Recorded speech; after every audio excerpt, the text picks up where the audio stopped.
J'aimerais donner la parole à Maître Abdoulaye Ben Meïté. Bonsoir, Maître Abdoulaye Ben Meïté, qui est en ligne avec nous depuis un bon moment. Ah, qui n'est plus en ligne. Bonsoir. Bonsoir, merci d'être avec nous. Vous êtes cadre au RHDP, secrétaire national en charge des questions juridiques. Dans cette affaire, la justice a été beaucoup montrée du doigt et surtout le parti au pouvoir, le RHDP, a été accusé de manipulation et d'être derrière cette décision de justice pour diviser le PDCI-RDA. Quel est votre avis sur la question ? En fait, je vous remercie et salue tous les spectateurs et tous les invités sur le plateau. Alors, je puis dire que c'est une posture victimaire et manichéenne pour justifier, ou du moins se donner bonne conscience devant l'échec cuisant à cette vraie mascarade, pour emprunter ce mot, à un haut cadre du parti, à savoir M. Jean-Louis Billon, qui avait crié la mascarade devant cette organisation boiteuse. En réalité, les Ivoiriens, les militants du PDCI-RDA attendent des réponses à des questions spécifiques, des questions qui ont été reprises dans la décision de justice et à laquelle les Ivoiriens attendent des réponses. À savoir, est-ce que la liste des candidats a été publiée allant à un congrès? Est-ce que la liste des électeurs a été connue? Est-ce qu'elle était crédible? Voici les questions auxquelles les Ivoiriens attendent des réponses. Vous savez, il est bien beau d'accuser l'autre et il ne faut pas noyer le poisson. Je peux dire aussi que cette boisson argumentative est bien maigre.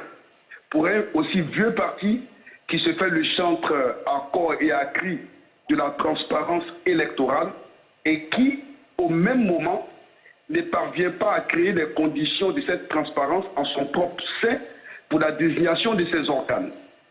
Et je pense que la réponse est là. Le RHDP était parti responsable. Nous avons tenu effectivement du moins l'Assemblée générale élective des jeunes. Nous avons tenu aujourd'hui l'Assemblée générale élective des femmes. On n'a pas entendu de son discordante.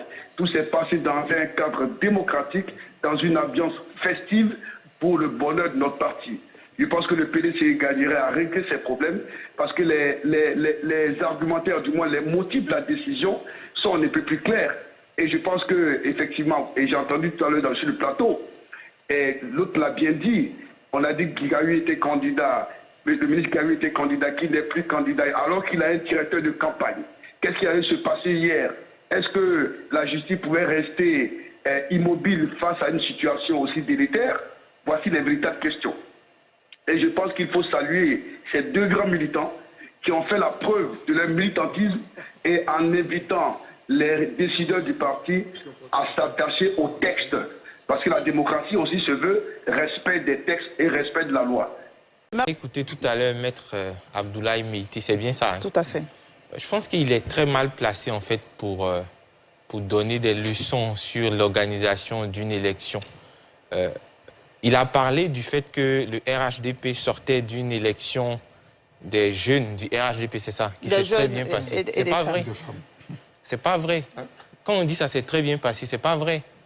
Au congrès des jeunes du RHDP, on a donné la possibilité à tout le monde de se présenter. Ce qui est bien, ce qui est à saluer. Pas comme dans les autres partis, là où on a entendu parler de consensus à marche forcée. Mais ça sera notre deuxième thème, donc ne vous étalez pas trop dessus. Pour ne pas qu'on perde l'idée. Et donc, selon les textes de leur parti, lorsque des gens ont fait le premier tour et qu'il n'y a pas eu de majorité absolue, les deux premiers candidats sont qualifiés pour un second tour. À leur congrès, là, il n'y a pas eu de second tour. Parce que sans doute le nom du deuxième candidat, j'aime pas trop rentrer dans ces débats sur les noms, mais c'est la réalité en Côte d'Ivoire. Parce que le nom de celui qui était en deuxième peut-être ne correspondait pas au casting. Voilà, au casting qu'on attendait. Et on a violé les textes de leur propre parti. Et on a violé les textes de leur propre parti pour dire que en cours du processus électoral, il n'y a plus de second tour. Celui qui est arrivé au premier tour est d'office président. Donc, Maître Meïté, qui m'a semblé dans son propos très attaché au respect des textes, je pense qu'il est très mal placé en fait pour donner la leçon au PDCI aujourd'hui. Et malheureusement, cela touche à tous les partis, comme je disais. Il faut que tous les partis puissent apprendre l'exercice de la démocratie en leur sein. Il en va de même pour le congrès des femmes du RHDP. On a forcé un consensus, brimé la volonté des femmes pour obtenir un consensus à marche forcée et tout. Donc, on ne peut pas appeler... Qu'est-ce qui vous fait dire qu'on a... Bon, ça sera le deuxième thème, donc bien sûr, on ne peut pas appeler pour dire que tout s'est bien passé chez nous. Au PDCI, ils doivent apprendre de nous. Non, non. Je pense que Maître Meïté merci, Franck Dédy. ne devrait pas dire ça. On va donner la parole